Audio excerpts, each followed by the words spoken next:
దేవునికి మహిమ కలుగును గాక. అందరికీ ప్రైజ్ లాడండి. ఉదయకాలాన్ని బట్టి మీరందరూ బాగున్నారని నేనైతే నమ్ముతున్నాను. దేవుని యొక్క మహాకృపలో మనం అనుదినము బాగుంటాము. ఎన్ని సమస్యలున్నా, ఎన్ని బాధలు ఉన్నప్పటికీ కూడా భయపడాల్సిన అవసరం లేదు. కారణం ఏంటంటే సజీవుడైన దేవుడు మన దేవుడు నిరంతరము మన కొరకు జీవించుచున్నాడు. మన ప్రతి అవసరం తీరుస్తాడు, మన బాధ తెలుసుకుంటాడు. అయితే మనం యథార్థతను, సత్యాన్ని విడిచిపెట్టకూడదు. ఆయన ఏదో సంపూర్ణమైన విశ్వాసాన్ని కలిగి మనం జీవించాల. చూడండి, మనము కొన్నిసార్లు చూస్తుంటాము కొంతమంది అంటే కొంతమంది యొక్క డెవలప్మెంట్ని చూసినప్పుడు కొంతమందికి ఈర్ష్య కలుగుతుంది.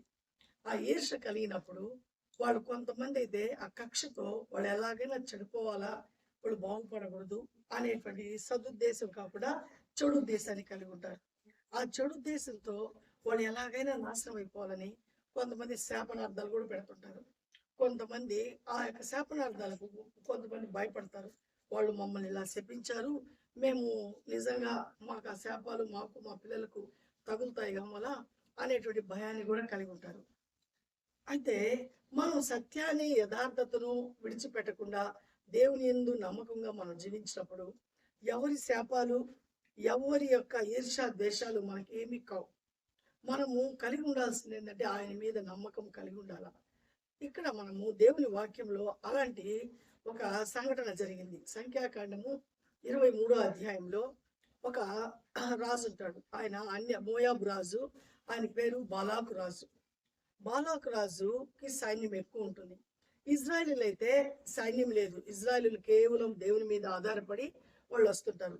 కానీ రోజు రోజుకి అంటే వాళ్ళకు ఎలాంటి సోర్సెస్ లేకపోయినప్పటికీ కూడా, వాళ్ళు కాళ్ళని నడతన నడిచి వెళుతున్నప్పటికీ కూడా వాళ్ళు ఇంకా ఆ యొక్క అంటే వాళ్ళ యొక్క లైఫ్ ఇంకా స్థిరత్వం కలక్క ముందే వాళ్ళు ప్రయాణంలో ఉంటున్నారు. వాళ్ళు రకరకాలైనటువంటి మనుషులతో యుద్ధాలు చేస్తున్నారు. ఆ ప్రతి యుద్ధంలో దేవుడు వాళ్ళ పట్ల ఉండి వాళ్ళకి జయాలు ఇస్తున్నాడు.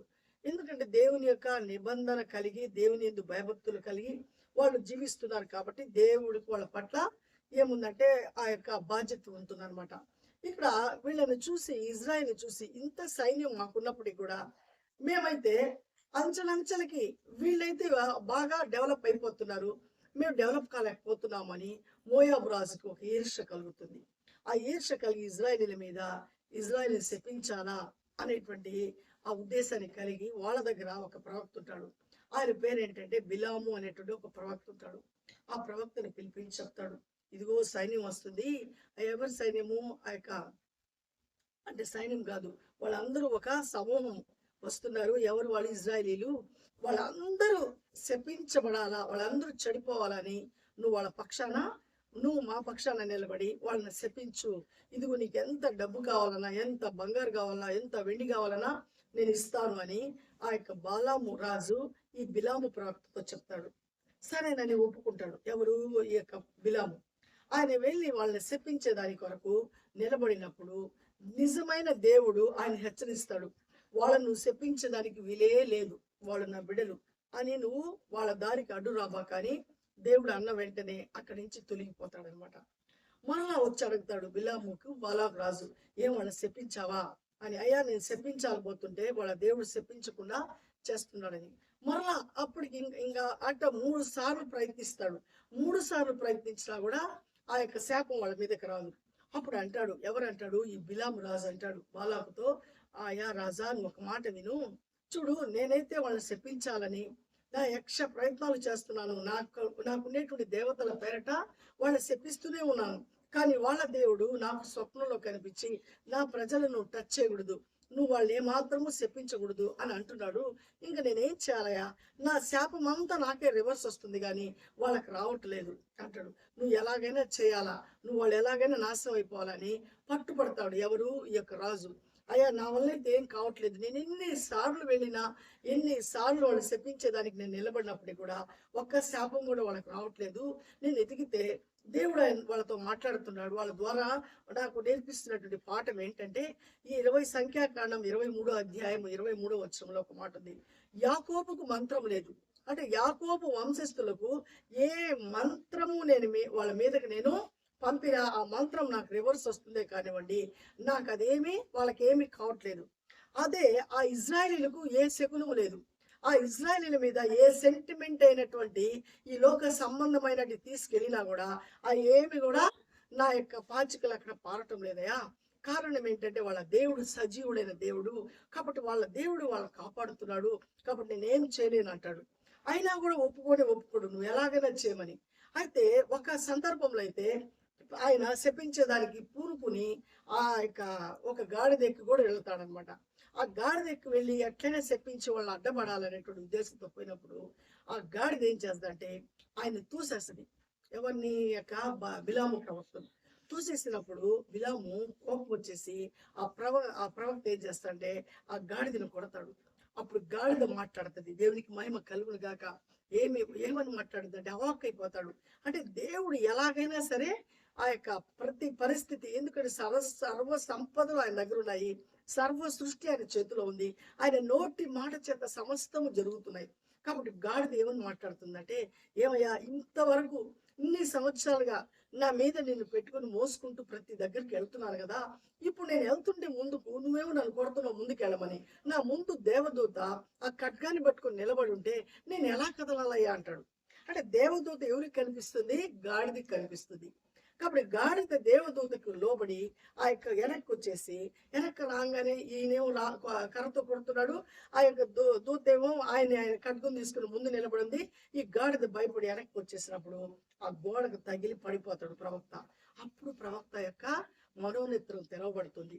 అప్పుడు దేవుడు ఆ ప్రవక్తకి ఇచ్చిన పాఠం ఏంటంటే, ఇజ్రాయిల్ని నువ్వు శపించలేవు, యాకోబుకు ఏ మంత్రము నువ్వు ఎన్ని మంత్రాలు తీసుకొచ్చినా కూడా ఆయన మీద నువ్వు ఆ మంత్రాలను పాల్చినా కూడా అవి ఏమి కావు, ఎందుకంటే నేను వాళ్ళ పక్షాన ఉన్నాను, వాళ్ళు నన్ను నమ్ముకున్నారు అంటున్నాడు.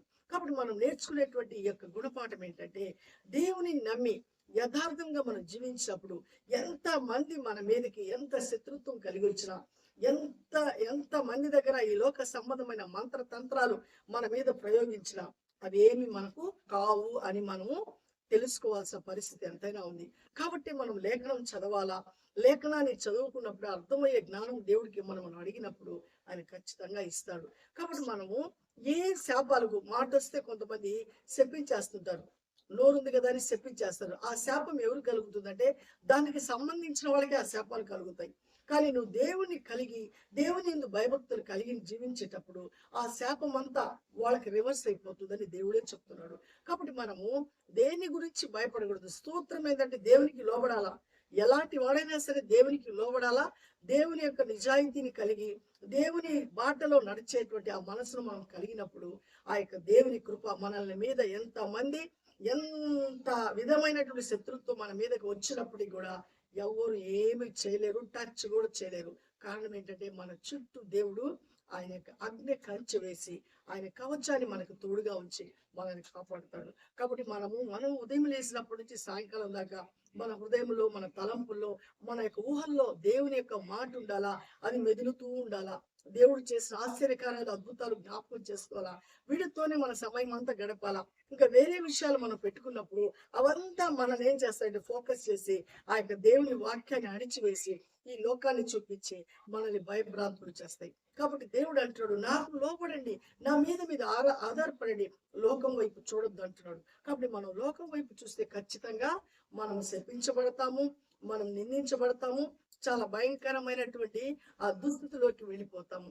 దేవుని నమ్ముదాము, ఏ శాపాలకు భయపడకుండా, ఏ మంత్రతంత్రాలకు భయపడకుండా దేవుని యందు విశ్వాసం ఉంచుతాము. ఎంత మంది మన మీద పగ కొట్టినా కూడా మనల్ని ఎవ్వరూ ఏమి చేయలేని విశ్వాసంలో ముందుకు కొనసాగుతాం. కాబట్టి అలాంటి అపోహలు ఏమైనా మీకుంటే అవన్నీ దేవుని యొక్క సన్నిధానంలో మీరు దగ్గరకు వచ్చి అవన్నిటి నుంచి విడుదల పొందుకొని ఆయన కృపకు పాత్రలు అవ్వండి. దేవుడు ఖచ్చితంగా మీ యొక్క ప్రయాస, అంటే దేవుని యందు మీ ప్రయాస ఎప్పటికీ వ్యర్థం కాదు. లోకం కొరకు ప్రయాస పడితే అది వ్యర్థమే, దేవుని కొరకు ప్రయాస పడితే ఆ ప్రయాస ఎప్పటికీ వ్యర్థం కాదని దేవుడు చెప్తున్నాడు. కాబట్టి దేవుడికి లోబడదాము, దేవుని యందు భయభక్తులతో జీవిద్దాము. ఏ శాపాలు, ఏ మంత్రాలు, ఏ శకునాలు చూసి భయపడకుండా ఆయన ఇష్టలుగా జీవిద్దాము.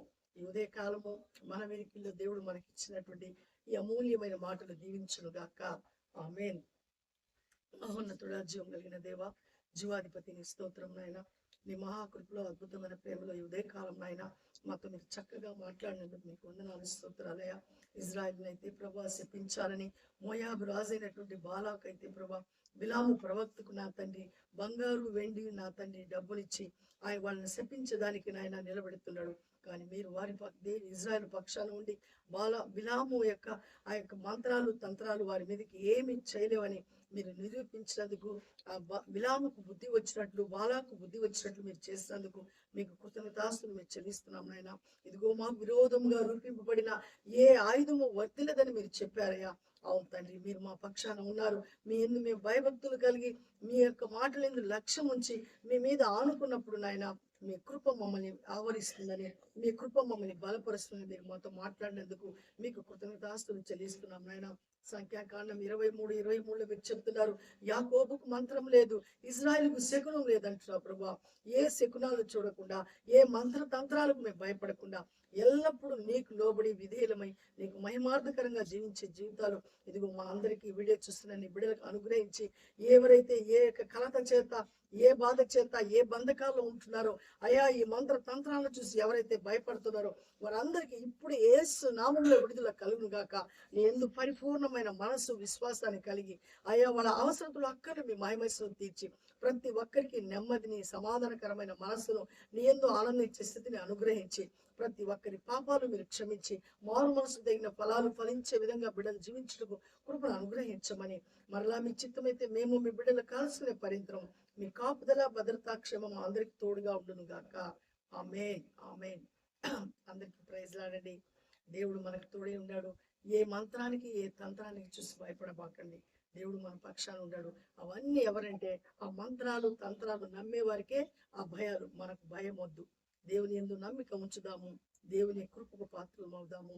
షేర్ చేయండి, లైక్ చేయండి, సబ్స్క్రైబ్ చేయకపోతే చేయండి. మన యొక్క ఛానల్ని అనేకులకు తెలియచేసి మనమందరం దేవుని రాజ్యాన్ని కట్టుటకు, సత్యంలో దినదినం అభివృద్ధి చెందుటకు పురిగొల్పు వెళ్దాము. మరలా కలుసుకునే పర్యంతరము ఆయన కాపుదల భద్రతా క్షేమం మనందరికి తోడుగా ఉండును గాక. ఆమేన్. షలోం.